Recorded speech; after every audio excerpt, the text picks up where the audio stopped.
Well, welcome to today's rant. Got a lot to talk about. As always, this is a very interesting world. We're in a very interesting time. But a couple of things I wanted to mention that we had a healing meeting the Friday before last. We felt that the Lord spoke to us about calling one, especially for those with terminal illnesses. And it was quite a night. We had a packed house. Normally have tables in our meeting area so that people can have interchange and we do ministry together at the tables. But we moved them all out, put rows in to get in as many people as possible, and it seemed that every seat in the house was full and standing people everywhere. Could not believe the number of people that came with terminal illnesses, especially cancer and but many other things too. And we're unquestionably uh, we felt like it was a special night. We felt like the Lord was there. Gotten some reports of even some of those with stage 4 cancer that believe they've been healed. Uh, Great things. Normally, reports of things like that come in over time. I run to people out when I'm out and visiting here sometimes that they came to a meeting, got healed, something spectacular happened, got whatever, and we don't hear about it until 2 years later, 3 years later. It doesn't matter to us. We're not doing it for the feedback. We're doing it in obedience and out of desire to see God's people walking in the healing and the miracles that the Lord paid for on the cross. That is our inheritance. It's a part of the salvation package. Well, I felt going in, this is going to be something real important and that we may be doing on a regular basis. And right now we've decided to do it every fourth Friday night of the month. Every fourth Friday night, we're going to focus on praying for healing and all. And it is a part, our SOS meetings, our Friday night meetings, which are School of the Spirit, are devoted to hearing from God, teaching people to know His voice, practicing, raising up prophetic ministries and watchman ministries and all. But where healing has always been a part of that, and a part of God's ministry. Wherever the Lord went, He healed. So we're going to be doing that the fourth Friday night of every month will be devoted to healing and the prophetic. They go together. Okay? So I wanted to mention that. Now, the big thing on just about everybody's radar screen is Hurricane Florence. And I'm sitting right on the border of North and South Carolina, just below Charlotte. We were, of course, in the path. Our property on the coast, we have a church in Wilmington, a lot of ministries and friends down there that, and of course, that's pretty much still forecast to be ground zero. Matter of fact, it looked like our personal beach house that we own with another family. Looks like it was maybe ground zero for the storm. I mean, the track was right over our beach house, just north of Wilmington, and now they're saying it's shifting a little bit to the south. The track may go right over Wilmington, may go a little bit south. But what makes this storm so dangerous? It's not the biggest storm we've ever seen. Almost any of the characteristics of the storm, it's are not extreme. It's pretty much we have basically averaged 3 to 5 major hurricanes every year. What makes this one so potentially dangerous, and it really could be the most dangerous storm that we've ever faced, It really could be the most devastating storm. It has the ability to radically impact millions of lives that will never again be the same. It has that potential. Whether it does it or not, a lot of storms have that potential, but why is this one so dangerous? It's not the biggest, not the most powerful. It's growing. It's going to come in as a really serious storm, either category 4 or 3. It may reach category 5 status. But the factor that makes it so dangerous, and where hurricanes are so dangerous, is 9 out of 10 people who are killed in hurricanes are killed in the floods from the rain that comes from them. And that rain can be unimaginable. I sat in a storm one time. Hurricane Danny moved in over the Gulf Coast and sat right on top of us for 2 days.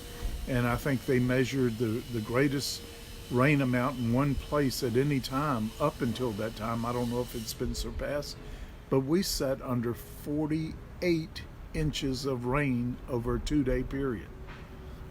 And that's unbelievable. Floods, unbelievable. Now that part of the country, it's very low lying, but it's also very sandy soil, a lot of good drainage. Probably wasn't damaged by that nearly as much as other places would have been, such as where this storm is coming inland. And now, if a storm is fast moving, it's going to move over an area, it's not going to rain that much. 3 inches, 5 inches could be all you get.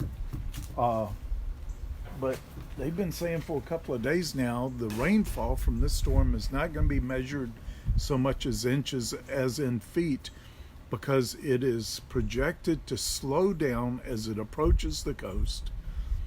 And this is the worst ever scenario for the coast, and probably for our family beach place.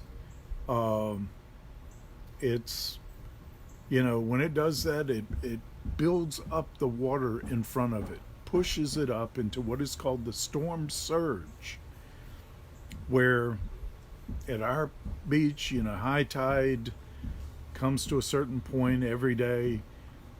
This could make that high tide rise. They're saying 13, maybe 15 feet. Hurricane Hazel went way above that, and I don't think it was any more powerful than this storm was. And this one has the potential, in my opinion, you probably won't see this on the Weather Channel or anything until later, but in my opinion, having been through many storms and watched them, this, if it slows down like they're projecting, it's going to push even more water up.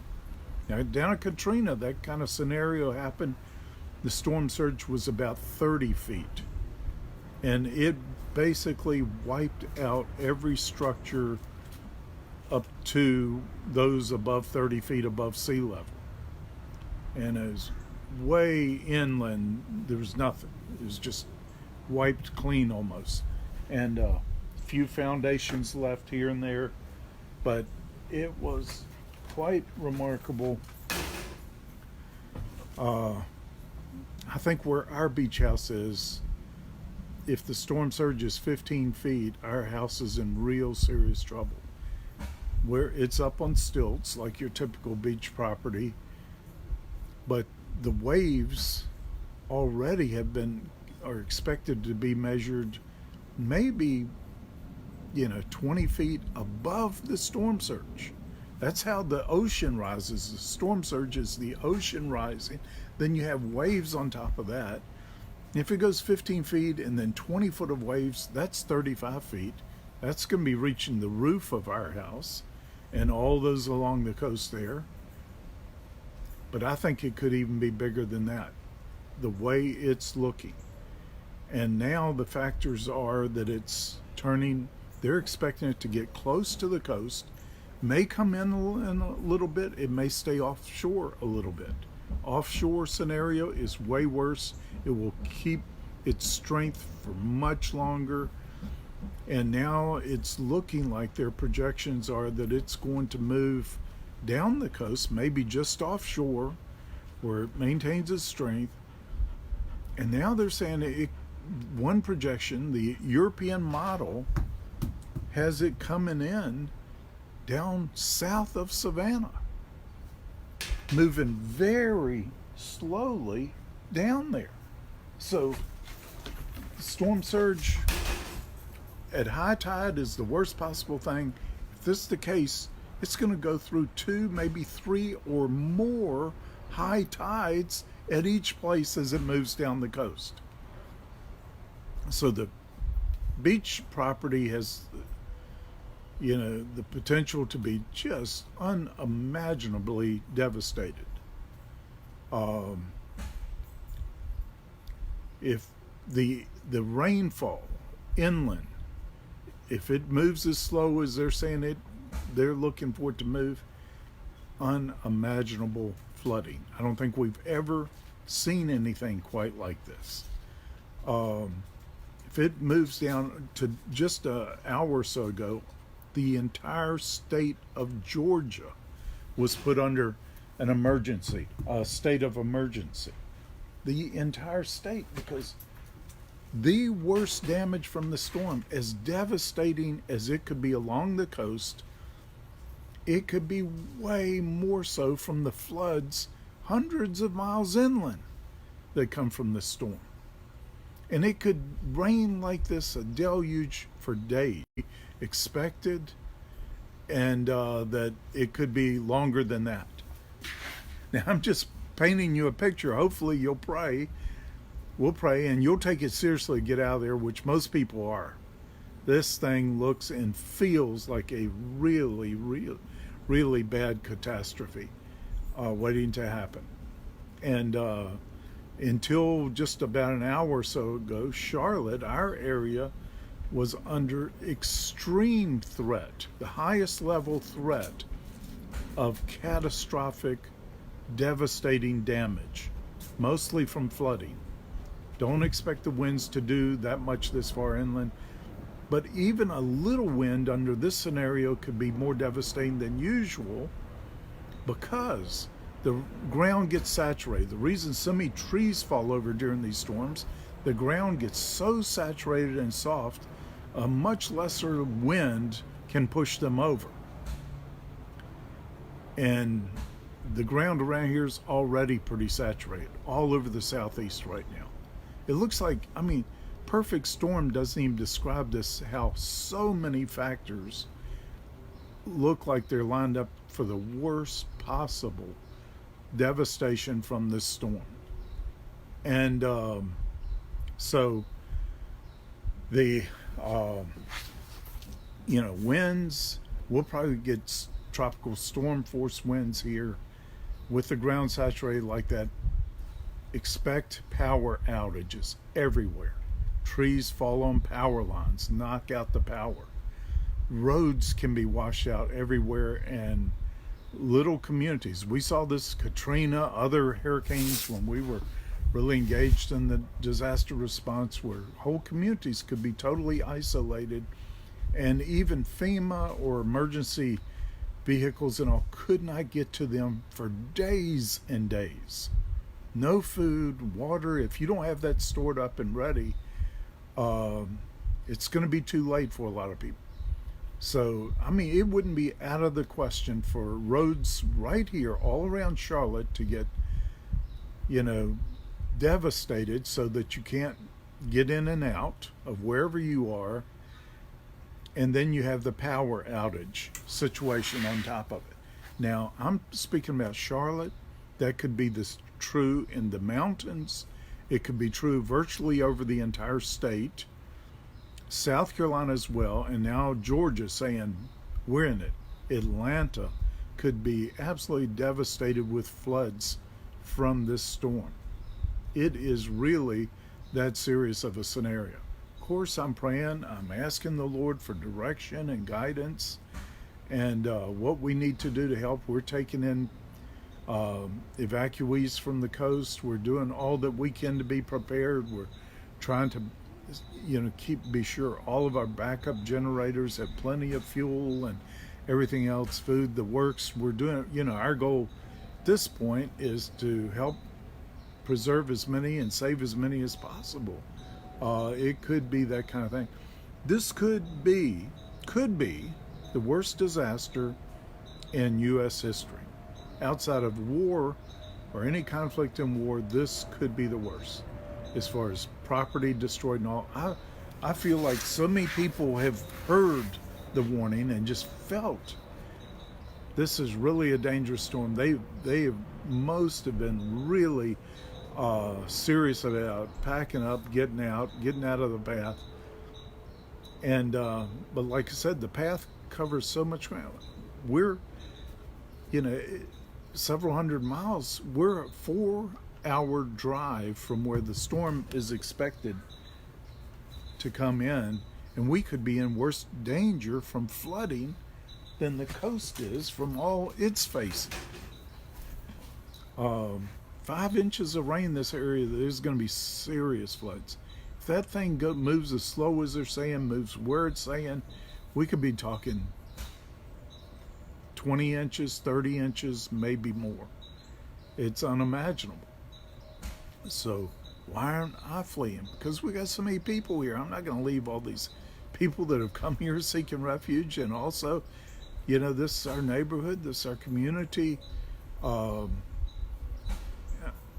I think we have a lot of people who are trained and can be really helpful in this situation, regardless of how bad it gets. Now, everybody's going to be asking the question, is this God's judgment or not? I absolutely believe it is. Now, that doesn't mean it's his condemnation. But, there are things throughout Scripture that he says he will do under certain conditions. And you say, well, how about all of God's people that get affected? That's almost always the case too. We're supposed to be here. We're part of this too.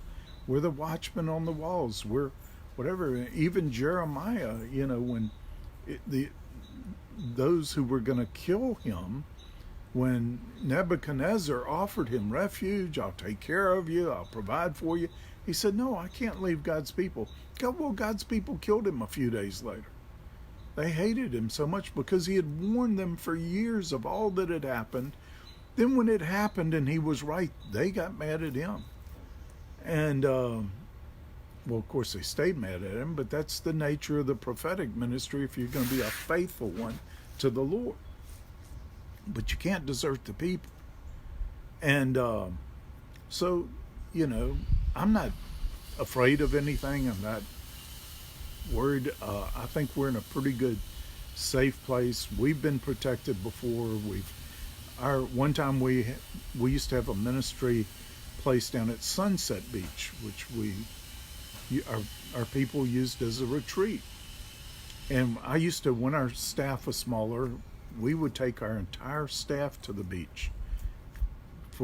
We started with 2 weeks. Sometimes as the staff got bigger, half would come 1 week and half the next week. But they were some of the best times. And then staff just outgrew the number of houses we were able to locate in one place to have a retreat like that. But anyway, we had a similar situation come in right at Sunset Beach. Incredibly powerful storm. And I remember mostly it was the wives and the children started marching up and down the beach, marching all around the island as much as they could. Some of them marched all the way around the island praying for it. And as I shared before, the storm came right over Sunset. Of course, we all left. We evacuated. But I was expecting, when I watched that storm come in, that whole island, there may not be any houses left on it. It may be, I couldn't imagine anything being left. Well,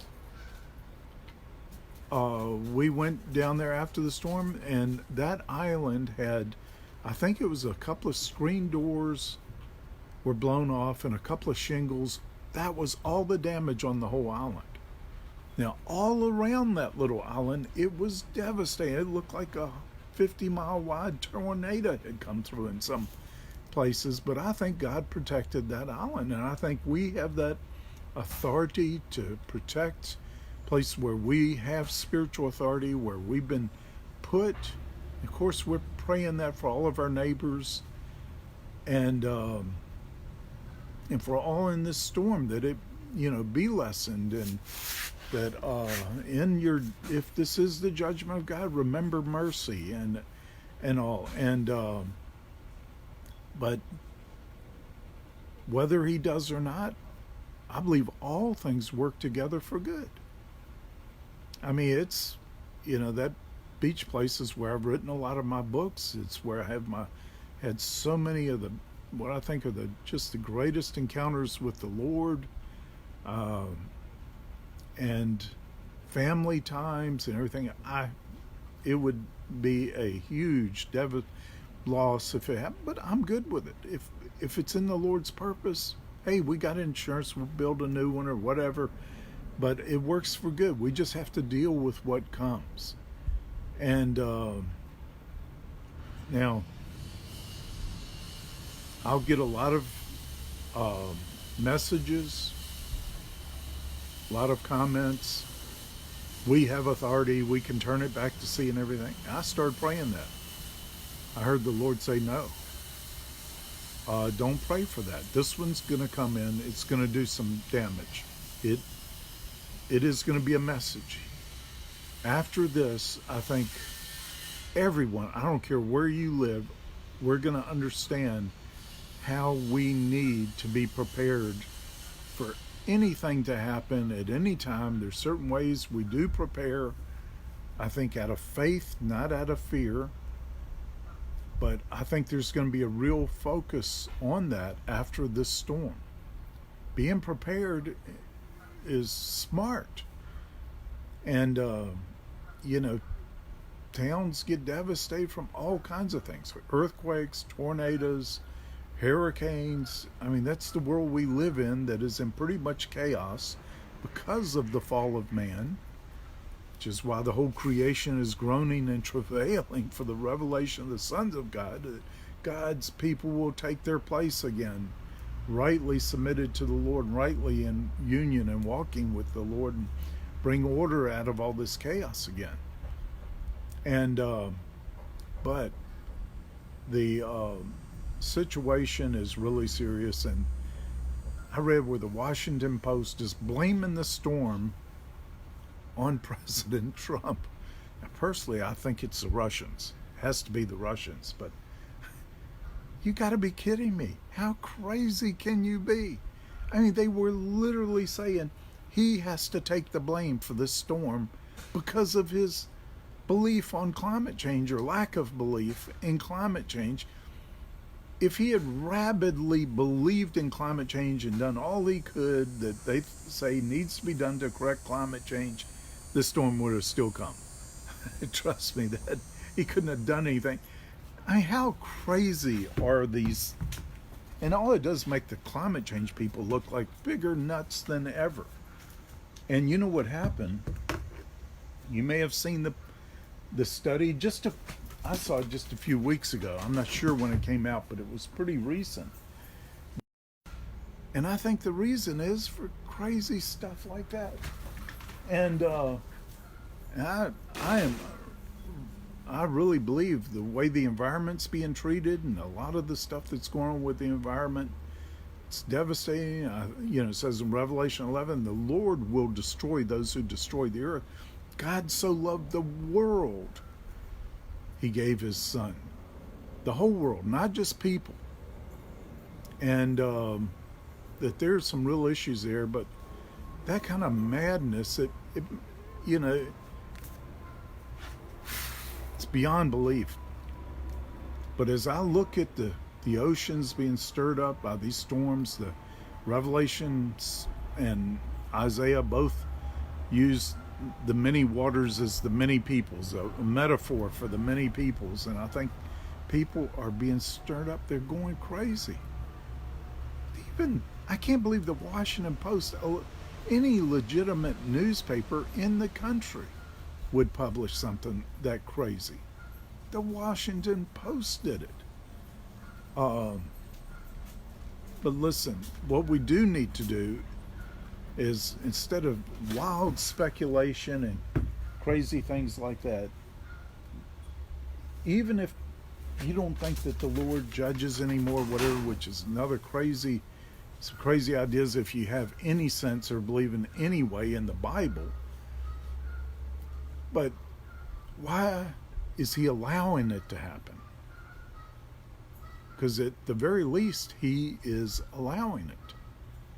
And that's the message we need to get. Why is this happening? Why is the creation so stirred up? Why is the creation groaning and travailing? And that is, I believe, the reason behind earthquakes and everything. The whole creation is in chaos right now, very stirred up. And more than dumping too much CO2 into the air or anything else, the scripture makes it clear what causes these things. It is sin. Sin, which is clearly defined in scripture. One of the worst things we could do to bring curse on a nation is the shedding of innocent blood. What could be more innocent than the unborn? And look at what America's doing. And there are many other factors. And that's what we need to be looking at.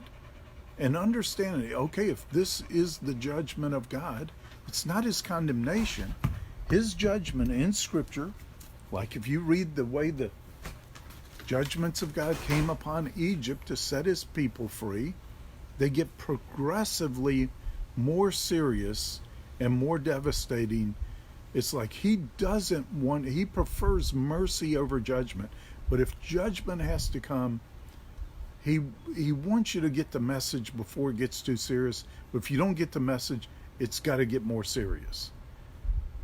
And I think we're going to see a lot of things getting more serious. Thank God for the economic recovery and all the good stuff that is going on. And there are great things going on. But that's why it's called the great and the terrible day of the Lord. It's both. And what it is for us depends on us. Well, thank you for joining me for today's Rant. Appreciate your comments. Even those that are definitely disagree and everything else. But give some insight. Why do you disagree? What do you believe? And what do you base that on? Is it your concept of the way God should be? Or are you basing it on the way he has revealed himself to be in his word, which he says in his word, if someone does not speak according to this word, they do not have the light. We need to go to what he has given us to understand him. His word, the scriptures. Thank you for listening to today's Rant.